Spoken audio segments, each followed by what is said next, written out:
Hi there, welcome back to my channel. It's Inky Planner and I am here ready to start a week on 2-page plan with me on my plan to create vertical A5 inserts. And this week I am going to use this kit, which is the January kit from Scraptastic Club, their Plan On It kit, and I love these colors. And I've pulled a couple of washies, as you can see here, that sort of coordinate with the colors. I'm not sure that I'm going to use all of these, but I just grabbed them out of my stash, and then a couple, just some neutrals, like a little gold one and a little neutral gray. As always, I have marked off my events on a little weekly strip, so I've got a little cheat sheet. So I'm going to get started with a full box up here on Monday, just because I think these colors and these patterns are so beautiful, and I'm just going to layer some of my events right on top of there. So I grab a couple of the hexagon stickers from the Scraptastic set, and I'm just sort of building a little, honeycomb pattern with the hexagons because I know I have 3 things going on. And the third thing is ballet for my daughter. So you saw that little ballerina girl. I've shown that in previous videos. That's from Libby & Co. and just so adorable. So I'm just writing in a couple of the things that I need to remember for Monday. And one of them I just wrote in script, and then I'm just kind of adding some weight to some of the lines with a thicker pen.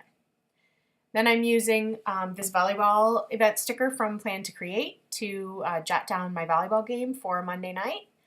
Then I was looking at these checklists, and one of the things I'm doing lately is I'm trying to incorporate a personal planner for on the go.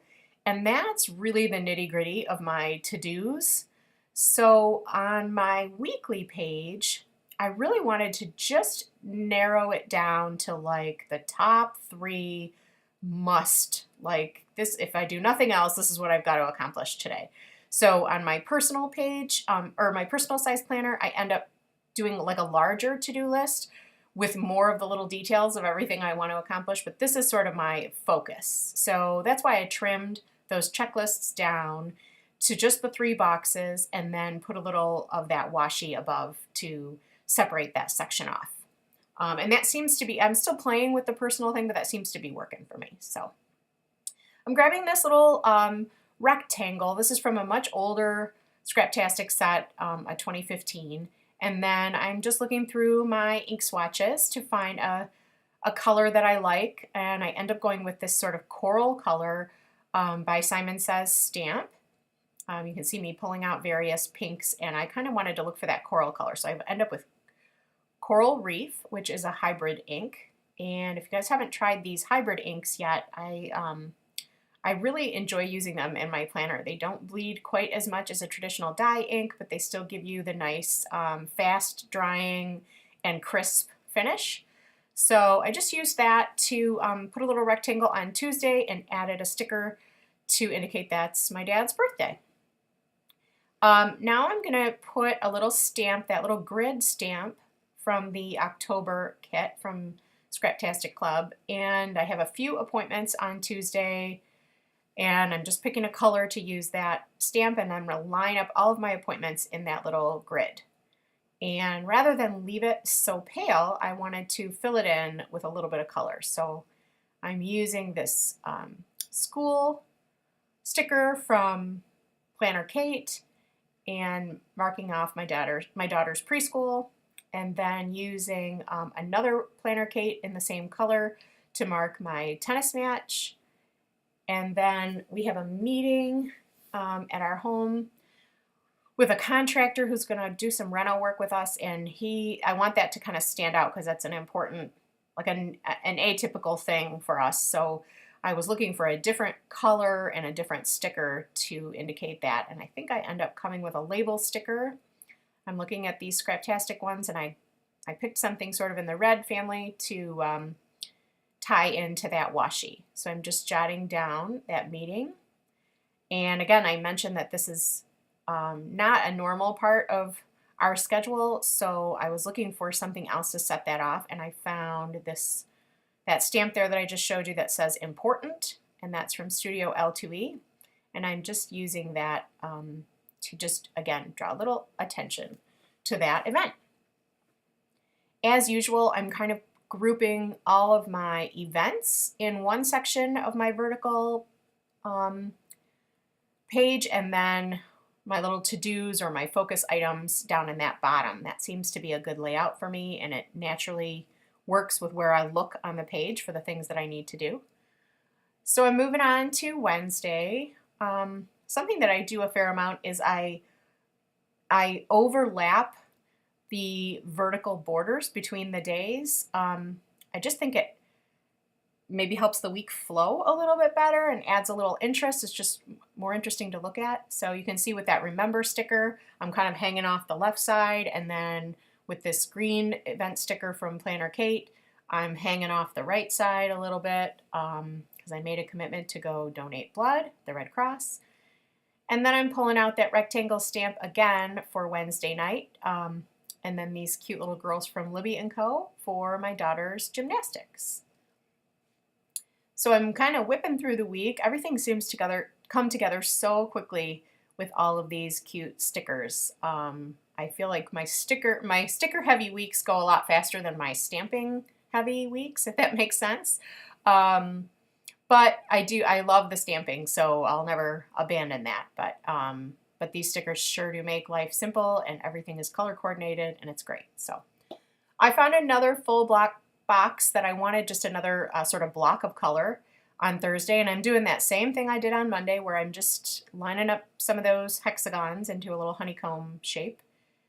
And just because I want to pull in that floral again and a little bit of color, I put a little to-do header on top of that long strip of washi. Not that that's not obvious, but and then I'm using the same sticker, that Planner Kate school sticker on Thursday for my daughter's preschool, and then marking in another appointment with another builder that we have on Thursday. So again, a couple of those key meetings, and then I have a dinner on Thursday night, so I'm just using that row of asterisks from another Scraptastic kit to mark off my dinner that evening. Friday, I don't have anything going on Friday, which is so unusual. So it's another opportunity to use a full box because I don't have a lot of events to write in. So I chose that pretty floral and then jumped right over to Saturday. And here I am with a label sticker putting that lacrosse event on Saturday, and then a weekend header over my Friday, Saturday, and Sunday boxes. And now I'm kind of getting to the tail end of things. On Sunday, it's the Super Bowl Sunday, and then I always like to plan on Saturday or Sunday, just wherever I find a chunk of time. So I put my little planner sticker, and then I remembered that we have another family birthday on Saturday, so I did the exact same thing that I did on Tuesday with a little present.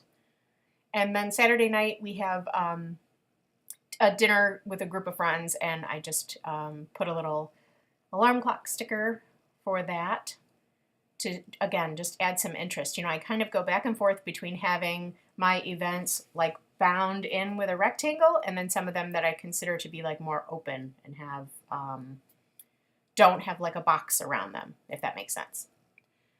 So now what you see me doing is I've grabbed this Clearly Kelly from Hero Arts, this alpha, and just lightly in a pale gray ink, I am stamping Super Bowl. And one thing I always do when I'm lining up letters is I start in the middle of the word and work my way out to the sides, and that helps kind of keep things centered easily. And we have a Super Bowl party that night. I'm not going to do anything more with that. I don't want to draw too much attention down there. I just want to remember that that's what we have going on. So now I'm on to dates and some of the finishing touches. And I always do this where I go along and stamp like the number 3. You can see I stamped it on Monday, Tuesday, and Friday because we have the 30th, the 31st, and the 3rd. So I'm sure that's pretty obvious, but if anybody's really new to stamping, pick your numbers that you have to repeat. And in this case, my numbers aren't grouped, so I am stamping them individually and then lining them up. I think off screen, I don't know what happened, but somehow I put some stickers along the bottom and it didn't show up on screen, but they were meal tracking stickers from Scraptastic. And now I have this neutral, just gray skinny washi that I'm putting across the top, and then figuring out what I'm going to do for my month header. And I think that'll be it. So I grab a couple more of these labels and I'm just playing around with the sort of alignment, and I wanted the one tab to stick up and the other to stick down, but I didn't want to cover up the days, so I was moving those around so that I could make that work. And then just trim off the top there, and then because we switched from January to February in the middle of this week, I stamped January kind of over the Tuesday and February over the Wednesday, because starting on Wednesday we are, oh my gosh, into the month of February already. So at this point, all I have left is just a little touch of color to add to the top. And I'm using this slimy green washi with my, arrows pointing to the right for February and to the left for January. I'm just trimming up the edges, touching up a few spots on those words that didn't stamp perfectly, and just using a black pen for that. So that's it. That's my week. I hope you enjoyed this, maybe picked up a tip or two along the way. And everybody have a great week and a great day, and we'll see you soon.